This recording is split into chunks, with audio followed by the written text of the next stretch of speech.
अस्सलाम वालेकुम। SM news के साथ मैं हूं इश्तियाक अली। खबरों का सिलसिला मजीद आगे बढ़ाते हुए खबर शामिल करते हैं कराची से। मुल्क के सबसे बड़े शहर कराची में फायरिंग के मुख्तलिफ वाक़यात में 3 अफराद ज़ख्मी हो गए, जबकि लियारी से 3 से 4 दिन पुरानी तशद्दुद ज़दा एक शख्स की लाश बरामद हुई। इसी हवाले से मजीद तफसीलात जानते हैं ब्यूरो चीफ जुल्फ़कार अली से। जी जुल्फ़कार, तफसीलात से आगाह कीजिएगा।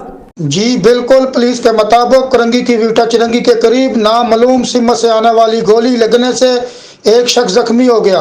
जख्मी शख्स की शनाख्त 25 साला अफरा सियाब के नाम से हुई है, जिसे अस्पताल में तिब्बी इमदाद दी गई। पुलिस के मुताबिक लांडी फीचर मोड़ के करीब शादी की तकरीब में फायरिंग की गई। फायरिंग की जद में आकर 22 साला जलाल नामी शख्स जख्मी हो गया।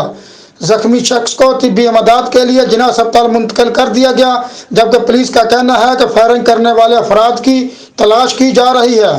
पुलिस के मुताबिक सुपर हाईवे पर डकैती के दौरान मज़ाहमत के नतीजे में 40 साला गुलाम जान नामी शख्स जख्मी हो गया, जिसे तिब्बी इमदाद के लिए अस्पताल मुंतकिल किया गया।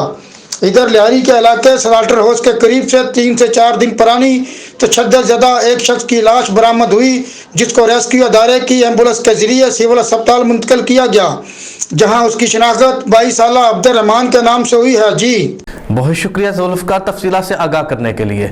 अब तक के लिए इतना ही। मजीद खबरों के लिए देखते रहिए SM न्यूज़।